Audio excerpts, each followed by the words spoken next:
আজকে এখানে উপস্থিত সমস্ত শ্রদ্ধেয় ব্যক্তিবর্গ যারা রয়েছেন তাদের প্রত্যেককে আমার প্রণাম, এবং একই সঙ্গে আমাদের পরীক্ষায় যারা সফল হয়েছেন তাদের প্রত্যেকের জন্য আগামী কর্মজীবনের জন্য আমি অভিনন্দন জানাচ্ছি।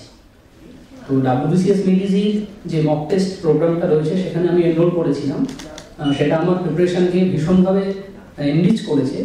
এবং তারপরে যেটা বলা সেটা হচ্ছে যে WBCS 2022-এর যে পার্সোনালিটি টেস্ট হচ্ছে, তো সেটা আমি এর আগে কখনো বোর্ড ফেস করিনি কোথাও। তো ওটা ভীষণ রকম ভয় কাজ করছিল, এবং ইন্টারভিউ দিন সকালবেলা যখন আমি গাড়ি করে যাচ্ছি, আমার তো ফার্স্ট শিফটে ইন্টারভিউ ছিল, তো ভীষণ ভয় করছে। আর ভয়টা কাটানোর জন্য বারবার একদম সকালবেলা সদ্য সূর্য উঠেছে, আমি গ্রান্টান রোড ধরে যাচ্ছি আর বারবার গঙ্গার দিকে দেখাচ্ছি। তো সূর্যের আলোটা পড়ছে, ঝিলমিল করছে জলটা, মাঝে মাঝে গঙ্গাটা দেখা যাচ্ছে। তো ঠিক এই সময় আমার ফোনটা বাজলো, তখন ফোন ধরতে ইচ্ছা করছে না, মনে হচ্ছে যে কি হবে, নিজের মধ্যে রয়েছি। ফোনটা পকেট থেকে বার করে দেখলাম যে সৌম্য স্যার ফোন করেছেন। ফোনটা ধরলাম, এবং স্যার যখন ফোনটা ছাড়লেন, তারপর আমি যখন পৌঁছলাম পিএসসি ভবনে, তখন দেখলাম যে আমার কনফিডেন্সটা 25 থেকে 95 হয়ে গেছে। তো এটা বোধহয় সৌম্য স্যার সেদিন সকালবেলা ফোন না করলে হতো না।